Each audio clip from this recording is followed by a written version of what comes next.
오늘 성경 말씀은 요한복음 14장 12절부터 24절 말씀을 우리 한 목소리를 함께 합독하시겠습니다. 시작. 내가 진실로 너희에게로니 나를 믿는 자는 나의 하는 일을 저도 할 것이요 또한 이보다 큰 것도 하리니 이는 내가 아버지께로 감이니라. 너희가 내 이름으로 무엇을 구하든지 내가 시행하리니 이는 아버지로 하여금 아들을 인하여 영광을 얻으시게 하려 함이라. 내 이름으로 무엇이든지 내게 구하면 내가 시행하리라. 너희가 나를 사랑하면 나의 계명을 지키리라. 내가 아버지께 구하겠으니 그가 또 다른 보혜사를 너희에게 주사 영원토록 너희와 함께 있게 하시리니 저는 진리의 영이라. 세상은 능히 저를 받지 못하나니 이는 저를 보지도 못하고 알지도 못함이라. 그러나 너희는 저를 아나니 저는 너희와 함께 구하시며 또 너희 속에 계시겠습니다. 내가 너희를 고아치 버려두지 아니하고 너희에게로 오리라. 조금 있으면 세상은 다시 나를 보지 못할 터이로되 너희는 나를 보리니 이는 내가 살았고 너희도 살겠습니다. 그 날에는 내가 아버지 안에 너희가 내 안에 내가 너희 안에 있는 것을 너희가 알리라. 나의 계명을 가지고 지키는 자라야 나를 사랑하는 자니 나를 사랑하는 자는 내 아버지께 사랑을 받을 것이요 나도 그를 사랑하여 그에게 나를 나타내리라. 가르신 아닌 유다가 그러되 주여 어찌하여 자기를 우리에게는 나타내시고 세상에게는 아니하시려 하시나이까. 예수께서 대답하여 가라사대 사람이 나를 사랑하면 내 말을 지키리니 내 아버지께서 저를 사랑하실 것이요 우리가 저에게 와서 거처를 저와 함께 하리라. 아멘. 아멘. 한 주간도 주 안에서 평안하셨죠? 오늘은 스승의 주일입니다. 사도 바울은 고린도전서를 통해서 너희 안에 일만 승은 많으나 아비는 많지 않다는 말씀을 주었습니다. 일만 승이 아무리 많아도 생명의 변화의 역사를 일으킬 수가 없다는 겁니다. 아비만이 그 생명으로 변화된 아비만이 그 사람을 그 자녀를 생명으로 변화시킨다 그런 얘기입니다. 그렇기 때문에 억만 가지의 말씀을 배우고 공부했다 해서 그 사람이 사람을 변화시키는 것이 아니라 단 한 가지의 말씀을 깨달았을지라도 그 말씀으로 변화되었다면 그 변화된 그 말씀을 인하여 그 사람이 다른 사람을 성령의 능력 안에서 변화시킨다는 거예요. 그만큼 기독교는 삶을 통해서 그 능력을 나타낼 때만이 내가 변화된 것만큼 상대방을 변화시킬 수 있다는 것입니다. 근데 나는 전혀 변화되지 않고 이런 것이만 가득 차 있는 사람이라면 억만 가지를 가르쳐도 상대방이 조금 더 눈금만큼도 영적으로 변화되지 않는다는 거예요. 왜 그래요? 인간이 변화될 수 있는 것은 이론과 지식이 아니라 성령의 능력, 영적인 능력으로만이 변화가 되기 때문에 그래요. 악한 마음에 사로잡힌 자들을 어떻게 변화시킬 수 있을까? 인간이 배우고 깨달은 학문으로, 지식으로, 그러니까 성경에 대한 지식으로 사람을 변화시킬까? 억만 번 죽어도 깨나도 변화시킬 수가 없습니다. 기독교는 영적인 세계 속에서 그 질서를 이뤄나가는 종교이기 때문에 악한 마귀의 세력 속에서 그를 건져낼 수 있는 유일한 비결은 사망 권세를 깨뜨리시고 죽음에서 부활하신 예수 그리스도의 영이 내 안에 들어오셔서 내 삶의 실제 능력이 된 사람만이 그 사람을 죽음에서 저주에서 심판해서 건져내어서 생명으로 구원으로 인도함을 얻게 할 수 있다는 것입니다.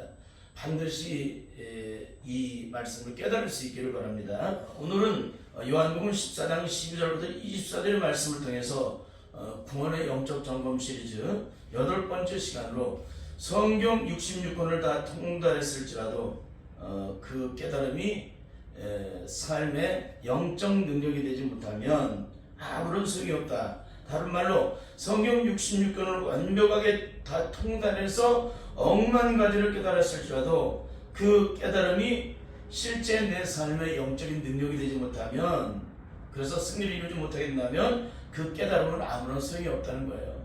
그 깨달음은 이성이고 혼이고 지식이기 때문에 그래요. 그래서 오늘 제가 이 말씀을 선택한 이유는 오직 한 가지입니다.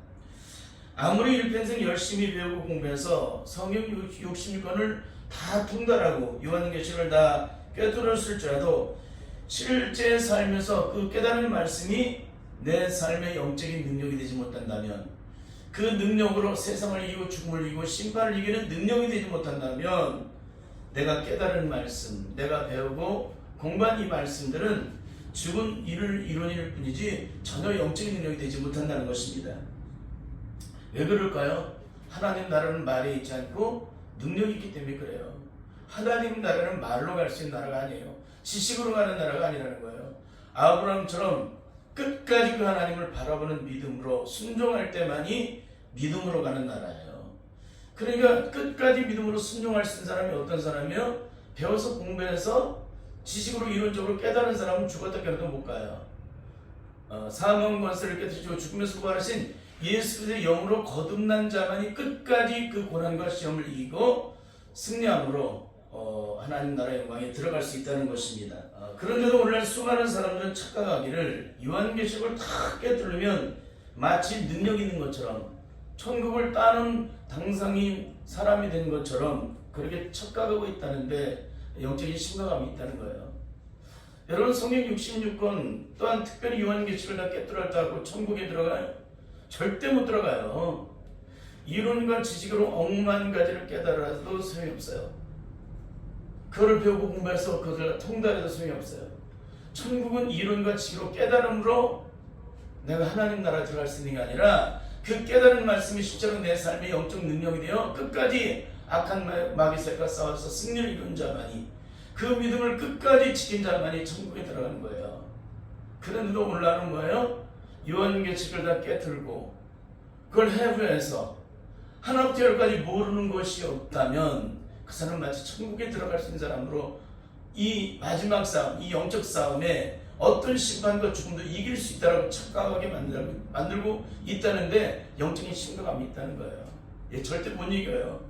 이제 말씀에서 이제 내용이 나올 텐데 왜 그런 이유를 설명을 드릴게요. 그렇습니다.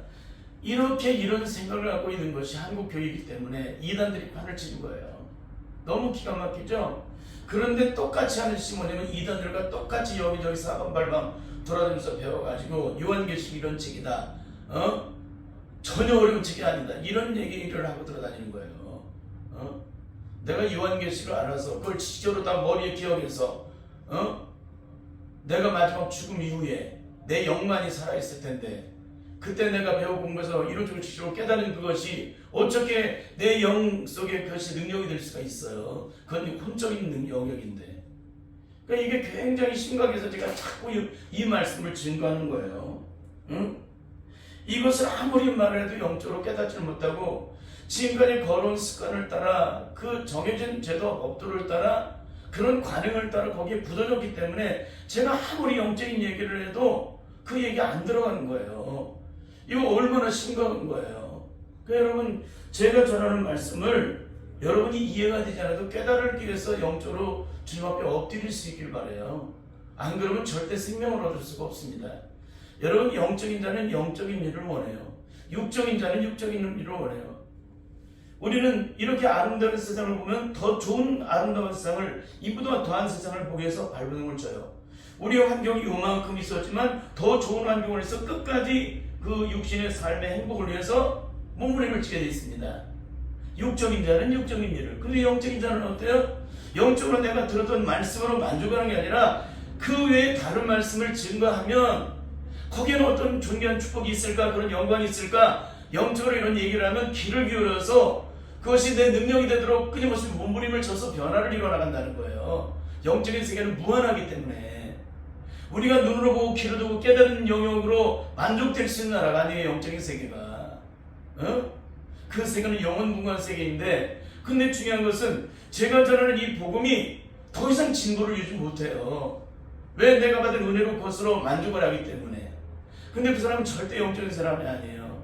성령으로 거듭난 사람은 한도 끝도 없어요. 그 변화의 역사를 해서 몸부림을 치는 것이 왜? 더 좋은 은혜를 얻기 위하여 더 좋은 영광을 내가 누리기 위하여 하나님께 가까이 나아가면 갈수록 그분에게 가까이 나아가면 갈수록 피답에 가까이 가면 갈수록 내 안에 불순물은 다 드러나게 되고 제거가 되어서 거룩하고 순결한 하나님의 사람이 되는 거고 그 영광된 축복 내가 깨끗하면 깨끗할수록 온전하면 온전할수록 그 영광을 누릴 수 있는 세계가 영적 세계이기 때문에 내게 어떤 말씀이 증거가 되면 그 말씀 앞에서 철저하게 먼저 엎드린다는 거예요. 왜? 그 말씀이 어떤 말씀인지를 내가 알기 위해서, 그 영광이 어떤 영광인지를 알기 위해서, 그 능력이 어떤 능력인지를 알기 위해서, 그 승리가 어떤 승리를 이루게 되는지를 알게 하기 위해서, 알기 위해서 내가 몸을 입치게 된다는 거예요, 영적인 사람은. 근데 문제는 뭔지 아세요? 다 모든 것이 가로막혀서 더 이상 이 말씀을 듣지를 않는 거예요. 여러분, 이게 얼마나 기가 막힌지 몰라요. 그럼에도 불구하고 하나님은 이 말씀을 끝까지 증거하게 하신 이유는 이 말씀을 듣지 않고 깨닫지 못하고 그 삶이 이루지 않으면 죽는다는 사실을 너무나도 잘 알고 계시기 때문에, 그래서 끊임없이 이 말씀을 증거하게 하신다는 것입니다. 그렇습니다. 아무리 엉망하지 말씀을 깨닫고 외워서 머릿속에 완전히 집어넣었을지라도 죽음과 같은 고난이 찾아오게 되면 인간은 누구나 다 무너지게 돼 있다는 거예요. 무너지게 돼 있다. 왜? 머릿속에 집어넣은 그런 지식과 이론은 다 사라지게 되기 때문에, 고난과 시험이, 육체의 고통과 고난이 찾아오게 되면 내 이성과 식을 따라 기억되는 모든 것들이 다 무너져 버려요. 근데 무너지지 않는 오직 유일한 영역인데 그건 내 심령에 들어와 계시는 성령님, 내 심령만은 안 무너진 거예요. 내 모든 육체, 내 육체를 통해 만들어진 것들은 내 육체의 고통이 오면 다 무너져요. 시험이 오면 다 무너져요. 환난이 오면 다 무너져요. 근데 예수님이 내 안에 들어 계시면 그분의 영으로 말미암아 세상에 아무리 육체의 고통이 찾아와도 내 속사람의 영역은 견고하기 때문에 전혀 요동치 않게 된다는 거예요. 그래서 끊임없이 이 말씀을 증거하고 있는 것입니다. 여러분, 고난이 오면은 어떻게 돼요? 그 고난이라는 문제와 직접적으로 부딪히기 때문에 그 부딪히는 내 육체의 고통을 견뎌내지 못하니까 내가 배우고 공부한 모든 것들을 내가 결단하고 다짐한 것들이 다 무너지는 이유가 바로 거기 있는 거예요. 고난을 통해서 내 육체의 고통이 너무나 크기 때문에 내가 육체를 통해 만들어진 모든 것들은 다 무너져 버리는 거예요. 근데 단 한 가지 영적인 것만은 안 무너진다는 거예요. 영적인 것만. 그 영적인 것이 뭐예요? 오순절에 임하신 성령의 능력이 내 안에 들어오시면 우리는 더 이상 그 사람은 육체는 무너질지라도 그 심령은 무너지지 않다는 것입니다. 이거를 반드시 깨달을 수 있기를 바라요. 여러분, 예수를 믿는 사람 중에 성경을 배울수록 깨달으면 깨달을수록 교만해지는 게 뭔지 아십니까? 나는 세상을 다 이길 수 있고 끝까지 주님의 말씀에 순종할 수 있다라고 착각하는 거예요. 왜? 내가 깨달은 말씀이 너무나 존귀하기 때문에. 근데 사실 그렇게 됩니까? 절대 그렇게 되지 않죠. 우리는 성경에서 또 우리 역사를 통해서 그를 하나부터 열까지 다 증거를 해주고 있습니다. 제일 먼저 예수님의 제자들은 예수님이 십자가의 죽음의 고난 앞에서 그 불같은 시험이 찾아오자 그들은 어떻게 됩니까? 다 예수님을 부인하고 저주하면서 떠나가 버립니다.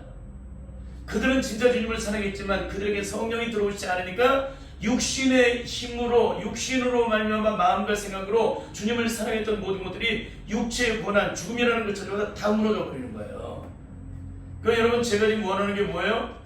겉사람을 배우고 공부해서 깨달음으로 말미암아 내가 겉사람의 시장과 위장을 하는, 포장을 하는 그런 신앙생활을 가리키는 거예요? 아니면 속사람의 심령이 철저하게 영적으로 변화되면서 세상에 어떤 고난과 핍박과 시험이 찾아와도 조금도 요동치 않고 내 육체는 고통 속에 신음하고 무너졌을지라도 내 속사람은 전혀 흔들리지 않는 그런 믿음으로 온전한 자로 세우기를 원하는 거예요.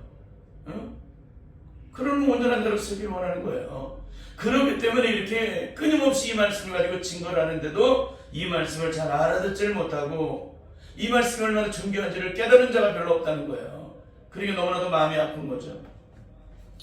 죽음보다 더한 고통이 36년 동안 끝없이 이루어지고 모든 죄를 잃어버린 일제 36년 때에 주의 종들은 이 세상에서 어떤 고난과 시험이 찾아온다 할지라도 끝까지 신사참배를 하지 않고 그 믿음을 지켜 하나님께 영광을 드리겠다고 다짐하고 또 다짐하고 결단하고 또 다짐하고 결단하고 주님 앞에서 엎드려서 그렇게 눈물로 통곡하며 울며 기도하며 나는 끝까지 주님을 위해서 주님의 영광을 위해서 신사참배를 하지 않겠습니다. 그렇게 결단하고 다짐했는데 어떻게 됩니까?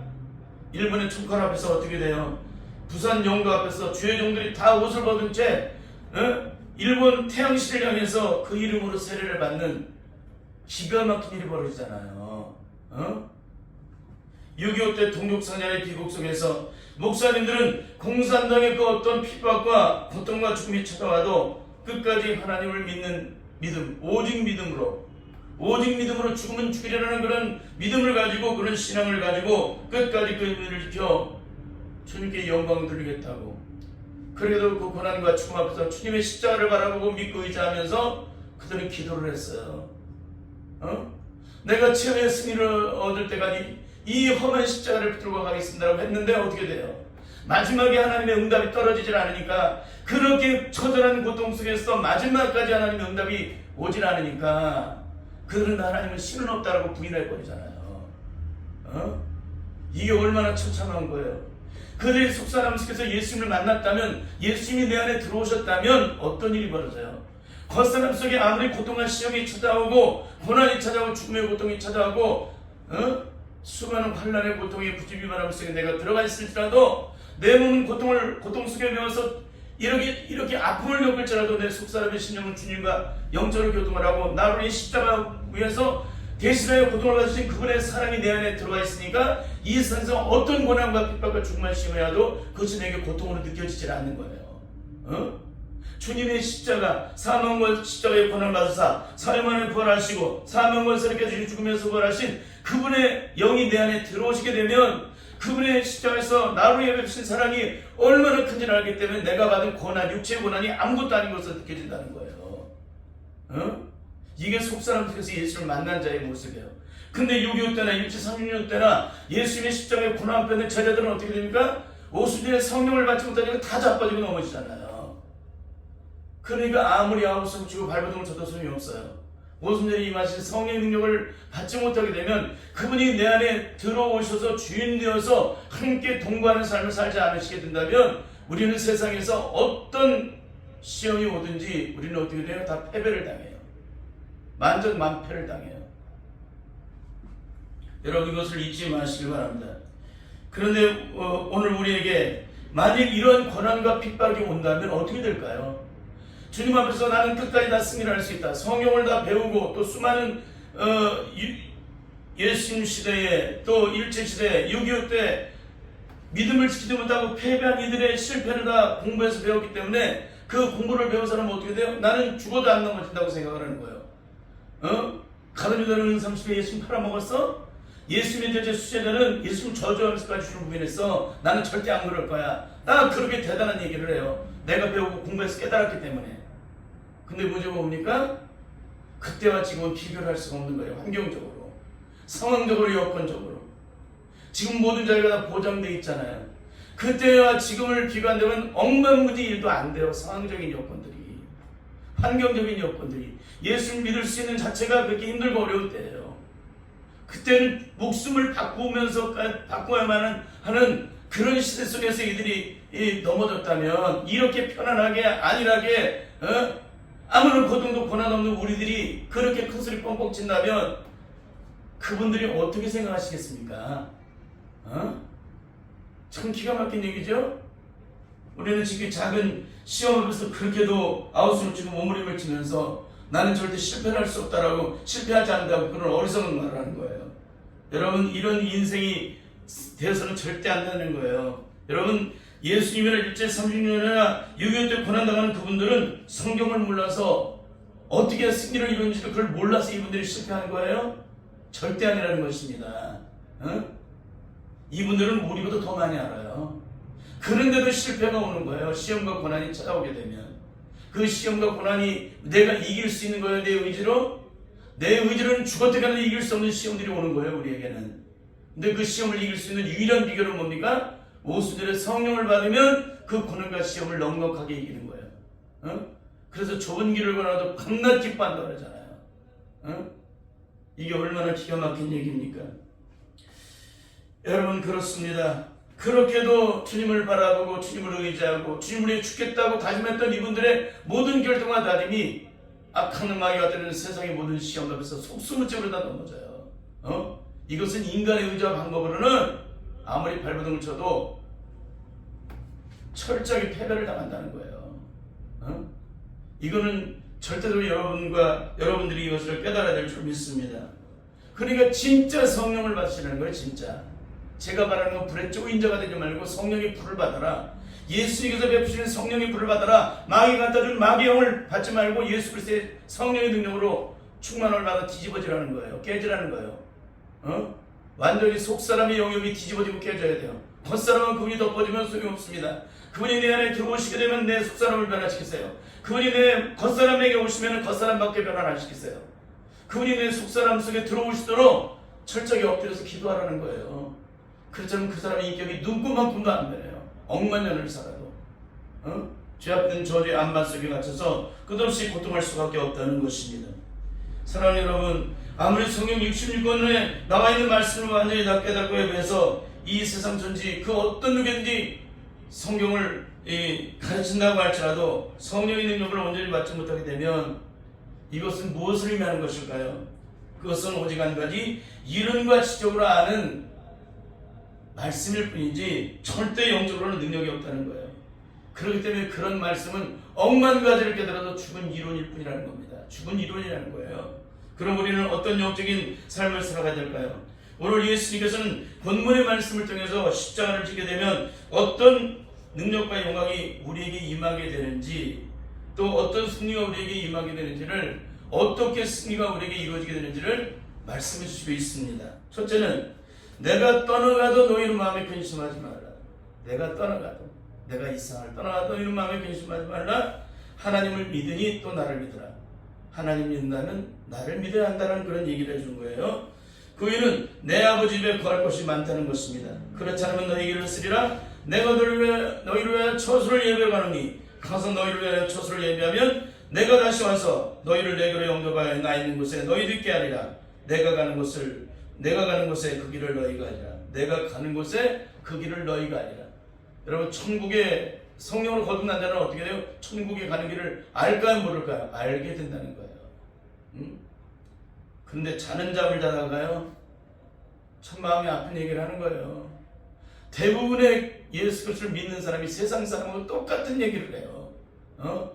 어떻게 영적인 사람이 자는 잠을 자다가요? 그런 육체, 영의 생명이 없는 육체의 생명만 있는 사람들이 자는 잠을 자다 가는 것이 축복이라고 하지, 내 안에 예수 그리스도의 영이 회복이 되어서 영이 살아있는 자가 어떻게 자는 잠을 자다가 가는 게 축복이에요? 절대 그럴 수가 없잖아요. 내 영이 그 밤에도 쉬지 않고 하나님과 영적 교통을 이루게 되는데, 영이 살아있는 자는 어떻게 육체가 죽었다고 내가 자는 잠을 자듯이 가요? 영광적인 주님을 만나야지. 그러자 의심 많은 도마가 슬픈 기색을 띠며 질문합니다. 주님 어디로 가시는지 우리가 전혀 알지 못하는데 어떻게 길을 알겠었나이까?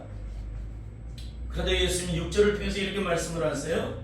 그것은 이 땅의 가장 위대한 구원의 말씀입니다. 함께 읽겠습니다. 시작. 예수께서 가라사대 내가 곧 길이요 진리요 생명이니 나로 말미암지 않고는 아버지께로 올 자가 없느니라. 여러분, 예수님께 아버지께로 갈 수 있는 길은 어떤 걸? 예수님이 십자가만이 그 길을, 십자가만이 아버지께로 인도하는 길인데, 그것은 배워서 공부해서 깨달음으로 내가 그 길을 따라 걸어가는 게 아니라 이 사망 권세를 깨뜨리시고 나를 위해 십자가 못 박혀 죽으신 그분의 능력이 내 안에 들어오실 때만이, 그러므로 말미암아 그걸로 구원받은 하나님의 자녀만이 그 십자가의 능력으로 아버지께로 간다는 거예요. 아버지께로, 십자가의 그 능력으로만이 아버지께로 가잖아요. 우리의 힘과 여기 뭐 배우고 공부하고 깨달음으로 내가 여기를 가는 게 아니라 사망 권세를 깨뜨리시고 죽으면서 부활하신 예수께서 여기 내 안에 들어오실 때만이, 그 승리하신 예수의 영이 들어오셔서 내게 구원의 영광이 되어주실 때만이 우리가 아버지께로 간다는 거예요. 왜? 주님만이 길이요 진리요 생명이시라는 거예요. 주님만이, 십자가이신 예수님만이 길이요 진리요 생명이시다. 이 온천하에 구원받을 길이 없다는 거예요. 오직 한 가지 예수님밖에 없다는 거예요. 예수님의 십자가. 그리고 십자가를 통해서는 당신은 어떤 주님이 어떻게 일하시는지를 구체적으로 증거주고 있습니다. 나는 아버지 안에 있다는 거예요. 여러분 누구 안에 계십니까? 내가 아버지 안에 있는 사람은 내가 일을 할 때 내 스스로 일어나는 거예요. 누구에 의해서 일어나는 거예요? 누구에 의해서 일하는 거죠? 그러니까 예수님이 그렇게 증언하세요. 나는 아버지 안에 있고 아버지는 내 안에 계신 것을 내가 믿지 않느냐? 내가 너에게 이르는 말이 스스로 하는 것이 아니라 아버지께서 내 안에 계셔 그의 일을 하시는 것이다. 아버지가 내 안에 있고 내가 그분 안에 계한다면 내가 하는 그 모든 일은 아버지께서 내 안에 계셔 그 일을 하는 것이라는 거예요. 여러분, 주님과 내가 연합을 이뤘어요. 아버지가 문 밖에서 문을 두드리면서 문을 열어 가실 때 내가 그 문을 열면 그분은 내게로 들어와서 이전까지는 내가 내 마음대로 살며 내 의지로 살며 내 결단과 내 노력과 내 수고로 이루었지만 내 안에 만유보다 크신 그분의 능력이 내 안에 들어오셔서 사망과 세계를 죽으면서 부활하신 승리하신 예수 그리스도의 영이 내 안에 들어오셔서 모든 일을 이루시게 되는데, 내가 행하는 모든 것들은 예수님이 내 안에 계셔서 그분의 일을 행하시는 거라는 거예요. 이걸 비유를 한다면 아주 기가 막힌 얘기를 해드리는 거예요. 지금 이게 여러분은 누구의 힘으로 하는 거예요? 누가 여러분 안에서 일하고 계십니까? 주님이십니까? 그럼 여러분 거듭난 분들이에요. 이 땅에서 진정한 용서는 예수님의 십자가의 사랑만이 진정한 용서가 돼요. 그분의 능력이 내 안에 들어올 때만 진정한 용서가 되고, 진정한 사랑이 되고, 진정한 용납이 되고, 진정한 끌어안음이 되고, 진정한 통과가 된다는 거예요. 그렇습니다. 12절 14절을 통해서는 주님을 믿는 자는 주님이 떠나가신 이후에 어떤 사람을 영적으로 살아가게 되는지를 증거주기 위해서요. 첫째는 12절에서 주님을 진짜 믿는 자는 주님이 하신 일을 저도 똑같이 할 것이라고 얘기하고 있어요. 여러분, 주님을 진짜 믿는 자는 주님이 하신 일을 저도 똑같이 하는 게 정상이에요. 왜? 주님이 뭐예요? 우리가 생명을 주셨기 때문에, 영적인 생명을 주셨기 때문에 영적인 능력을 가지고 주님이 하신 일을 똑같이 행하는 것이 정상적이라는 거예요. 또한 이보다 큰 것도 하는데, 그 일은 주님이 아버지께로 더 가시기 때문에 더 큰 일을 할 수 있다는 거예요. 그분의 영이 내 안에 들어오시게 되면 예수님이 하시던 일보다 더 큰 일을 행하게 된다는 거예요. 그러니까 모든 것은 오순절의 성령으로 연결이 돼요. 기독교의 모든 승리는 오순절의 성령으로 연결돼요. 성령의 능력을 받지 못하게 되면 우리의 삶은 아무리 위대해도 악한 마귀 사단의 세력에서 결국에는 패배를 당해요. 그건 멸망길로 가게 된다는 것을 얘기해 주는 것입니다. 그리고 성령으로 거듭나서 하나님의 자녀가 되면 어떤 일이 일어나는지를 가르치고 있습니다. 13절부터 14절을 함께 읽겠습니다. 시작. 너희가 내 이름으로 뭘 구하든지 내가 시행하리니 이는 아버지로 하여금 아들이나 영광을 얻으시게 하려 합니다. 내 이름으로 무엇이든 너희에게 구하면 내가 시행하리라. 주님이 우리에게 대해 응답하시는 유일한 길은 성령 안에서 주님과 함께 십자가 못 박혀 죽음으로 죄에 대해서 죽고 의에 대해서 산대로 변화를 받을 때, 예수 그리스도의 내 안에 들어오셔서 주인 되어 계시게 되면 내가 구하는 모든 것이 응답된다는 거예요. 왜 응답될까요? 내 뜻대로 구하지 않고 아버지 뜻대로 구하니까. 그렇잖아요. 예수님 안에 아버지가 계시니까 내가 하는 모든 것은 아버지께서 하신 일을 이루는 것이다라는 얘기를 했죠. 조금 전에. 그런데 성령님이 내 안에 오신 뭐예요? 예수님이 원하신 일을 내게 이루는 일을 위해서 기도하게 하시기 때문에 그 기도는 다 응답이 된다는 거예요. 그럼 우리의 기도가 왜 응답이 안 돼요? 아버지의 뜻대로 기도하지 않기 때문에 응답이 안 되는 거죠? 그렇습니다. 결국 내가 살아있는 자는 절대 아버지의 뜻을 따라 순종할 수 없게 되고 아버지의 뜻을 따라 이루기 위해서 기도할 수 없기 때문에 절대 응답을 받을 수가 없다는 것입니다. 그런데 오늘날 우리들은 어떻습니까? 죄가 여전히 죽지 않고 거듭나지 못했음에도 불구하고 예수 믿기 때문에 간구만 하면 주님이 응답하시고 우리의 기도를 뒤에서 영광 받으신다고 착각을 하고 있는 거예요. 기가 막히죠? 절대 이런 일이 이룰 수 없다는 거예요. 여러분, 기독교는 우리의 신용 속에 죄가 눈곱만큼이라도 존재되어 있다면 숨겨져 있으면 절대 안 된다는 거예요. 왜 그런지 아세요? 하나님은 불의한 하나님이 아니세요. 하나님은 의의 하나님이십니다. 하나님은 빛의 생명의 근원 되시는, 빛의 본체의 근원 되시는 분이세요. 그렇기 때문에 죄와 타협하실 수 없는 분이세요. 어둠과 짝하실 수 없는 분이세요. 내 안에 어둠이 있게 되면 그분의 기도는 그분을 위해서 그분 앞에 드려지는 기도가 절대 응답되지 않는다는 거예요. 내가 드려진 기도는 불의한 제약 가운데 사탄의 저주를 가지고 하는 것이기 때문에 결국에는 하나님을 기쁘시게 할 수가 없는 것이라는 거예요. 내가 아무리 진정으로 하나님의 영광을 위해서 구해도 그것은 내 안에 죄악이 있는 가운데서 구하는 것은 하나님의 뜻을 이루지 못한다는 거예요. 마귀가 원하는 수입을 갖고 있다면 내가 하나님의 뜻을 위해서 기도하는 것이 하나님의 뜻을 이루는 것이 아니라 마귀가 원하는 뜻을 이루는 기도로 바뀔 수밖에 없다는 거예요. 그렇기 때문에 우리는 철저히 영적으로 깨달아야 될 줄 믿습니다. 그리고 15절을 통해 너무나도 기가 막힌 말씀을 해주세요. 함께 읽겠습니다. 시작. 너희가 나를 사랑하면 나의 계명을 지키리라. 여러분, 하나님의 계명을 누가 지켜요? 예수님의 신이 사랑의 계명을 누가 지키십니까? 주님을 진정으로 사랑하는 자가, 하나님을 진정으로 사랑하는 자가 계명을 지켜요. 그러면 그 계명을 지키지 않는다는 얘기는 뭐예요? 그 계명에서 뻗팅기고 열받고 뒤집어지고 여전히 죄 가운데 빠져서 하나님의 영광을 가린다는 건 뭡니까? 그 사람 절대 주님을 사랑하는 자가 아니에요. 이 사람은 절대 거듭난 자가 아니라는 것입니다. 거듭난 자는 예외 없이 어떻게 돼요? 반드시 하나님을 기쁘시게 하는 삶을 살아가게 된다는 것입니다. 그래서 나 주님의 기쁨 되기 원하네 라는 찬송이 있잖아요. 그리고 16절에서 20절까지는 보혜사 성령이 된 말씀을 해주세요. 첫째는 16절로 우리가 성령을 받으면 그 보혜사 성령님께서 세상 끝날까지 영원토록 우리와 늘 함께 하신다고 말씀해 주세요. 그러니까 성령을 받은 자는 세상 끝날까지 보혜사 성령님이 우리 안에 들어오셔서 우리와 함께 하신다는 거예요. 우리의 구원이 온전히 완성될 때까지. 둘째, 그 영은 진리의 영이기 때문에 죄악된 세상을 살아가는 죄악된 인간은 저를 능히 보지도 알지도 못한다는 거예요. 저는 진리의 영이시기 때문에. 그럼 누가 이 영을 알아요? 성령에서 거듭난 주의 자녀들, 성령으로 말미암아 거듭난 주의 자녀들만이 그 영을 알아본다는 것입니다. 그래서 영은 영을 알아보는 거예요. 그리고 18절을 통해서 너무나도 기가 막힌 말씀을 해주십니다. 함께 읽겠습니다. 시작. 내가 너희를 그와 같이 버려두지 아니하고 너희에게로 오리라. 주님은 절대 우리를 그와 같이 버려두지 아니하신다는 것입니다. 보혜사 성령님을 통해서 세상 끝날까지 우리와 늘 함께 하시도록 역사해 주신다는 거예요. 이처럼 사망 것을 깨드시고 죽음에서 부활하신 예수 그리스도의 영을 받은 자들은 예 없이 주님과 함께 살게 되는데 오직 주님의 뜻만 살게 된다는 것입니다. 20절의 말씀을 함께 읽겠습니다. 시작. 그날에는 내가 아버지 안에 너희가 내 안에 내가 너희 안에 있는 것을 너희가 알리라. 그날에는 언제예요? 오순의 성령의 세례가 임하실 그날에는 주님이 내 안에 내가 주님 안에 영으로 함께하는 삶을 살아가게 된다는 것을 말씀드리고 있는 것입니다. 그리고 21절을 통해서 내가 거듭난 자인지 아닌지를 영적으로 구별해주고 있습니다. 21절 시작. 나의 계명을 가지고 지키는 자라야 나를 사랑하는 자니 나를 사랑하는 자는 내 아버지께 사랑을 받을 것이요 나도 그를 사랑하여 그에게 나를 나타내리라. 나의 계명을 지키는 자라야 나를 사랑하는 자라는 거예요. 여러분, 주님의 계명을 지키지 않는다는 얘기 뭐예요? 주님을 사랑하지 않는다는 거예요. 나 주님의 기쁨이 되기를 원하는 사람이 주님의 계명을 안 지켜요? 응? 절대 있을 수 없는 일이라는 거예요.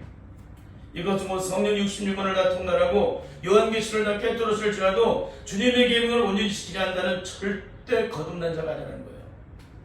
왜? 주님을 사랑하는 자가 아니기 때문에. 성령으로 거듭난 주의 자들은 반드시 주님을 사랑하는데 내 생명보다 더 사랑하게 된다는 거예요. 그 사랑을 갚을 길이 없는 거죠. 그러니까 하늘을 두루마리는 사람과 바다를 머물 사람도 하나님은 하나님의 사랑을 다 기록할 수 없다라고 고백을 하는 거예요. 근데 저 하늘 높이 쌓아도 쌓을 곳이 없다는 거 얼마나 그 사랑이 큰지. 십자가에 진정한 사랑으로 그 생명의 의를 얻은 자들은 어떻게 고백해요? 늘 울어도 눈물로써 못 갚을 줄 알아 몸 밖에 드릴 것 없어 이 몸 드린다라고 고백을 하는 거예요. 여러분, 주님 앞에 몸 밖에 드릴 것 없어 이 몸 드린다라고 고백하는 사람이 어떻게 주님을 기쁘시게 하지 않을 수가 있겠습니까? 여러분, 이걸 아주 철저하게 구별하셔야 돼요. 영적으로 내가 진짜 주님을 기쁘시게 하고 있는지 아닌지. 만약에 아니라면 철저히 주님 앞에 엎드려서 고꾸라져야 돼요. 진짜 그 사랑으로 그 영광을 나타내지 못한다면 우리는 안 나타내는 것만큼 사단의 종이에요. 주님의 종이 아니라. 여러분, 주님을 사랑하지 않는 자가, 온전히 사랑하지 않는 자가, 그분의 뜻대로 온전히 순종하지 않다가 그분이 십자가를 온전히 바라보지 않고 끝까지 붙들고 가지 않는 자가 어떻게 천국에 들어가요? 여러분, 신앙은 기독신앙은 타협이 아니에요. 99%가 아닙니다. 100% 완전한 믿음. 그 완전한 믿음이 내게 있어야 돼요. 그렇지 않으면 우리는 절대로 하나님 나라의 영광에 들어가지 못합니다. 왜 그래요? 그 믿음이 아브라함처럼 100% 순종되어야, 다니엘처럼 100% 순종되어야, 사절가면서 가면처럼 100% 순종되어야 그 영광을 보게 되는 거예요. 그 영광을. 아브라함이 99세 때 하나님이 찾아오셔서 나는 전능하신 하나님이라 너는 내 앞생에서 완전하라. 완전하다는 게 뭐예요? 순종을 얘기하는 순종. 온전한 순종이 이루어지지 않으면 그 순종은, 그 믿음은 가짜라는 거예요. 아무리 믿음이 좋다고 말해도 내가 이해가 되든 이해가 되지 않든 끝까지 그것을 순종하는 사람은 믿음의 사람이고, 내 생각과 맞지 않는다고 인타바르는 사람은 절대 믿음의 사람이 아니라는 거예요. 온전한 믿음의 사람이 아니다. 응? 이걸 잊지 마시기 바랍니다. 여러분, 그렇습니다. 성령으로 거듭나지 못한 자는 주님을 사랑하지 않기 때문에 주님의 말씀 안에서 흉내만 낼 뿐이지 끝까지 그 말씀에 순종할 수가 없다는 거예요. 응? 그럼 누가 끝까지 순종해요? 성령으로 말미암아 거듭난 주의 자들은 내 안에 계신 성령의 능력으로 말미암아 내가 7번 넘어져도 결국 8번 일어나서 주님의 말씀에 순종으로 하나님의 의를 드러내요. 하나님께 영광을 드린다는 거예요. 응? 그래서 의인은 7번 넘어지만 8번 일어난다고 말씀을 해주는 거예요. 결국 기독교의 가장 위대한 능력은 성경 66권을 다 깨닫고 요한계시를 다 깨뜨리는 것이 아니라 그 말씀이 실제로 내 삶의 영적인 능력이 되어 이루어지는, 그 말씀이 내게 이루어지는, 주의 계시적인 말씀대로 내게 이루어지다 할 때 예수님이 마리아에게 잉태되듯이 그 말씀이 내게 이루어질 때만이 그것이 진정으로 거듭난 능력이 된다는 거예요. 그래서 기독교의 가장 위대한 능력은 성경 66권을 다 깨닫고 요한계시를 다 깨뜨리는 것이 아니라 말씀이 실제로 내 삶의 영적인 능력이 되어 삶을 살아가는 것입니다. 요한일서 5장 18절은 예수 그리스도에 있는 생명의 성령의 법으로 하여금 죄와 사망의 것에 온전히 예방되어 부활하신 예수 그리스도의 영을 받은 자들은 그 심령 속에 주님이 거하실 성전이 이루어지게 되는데,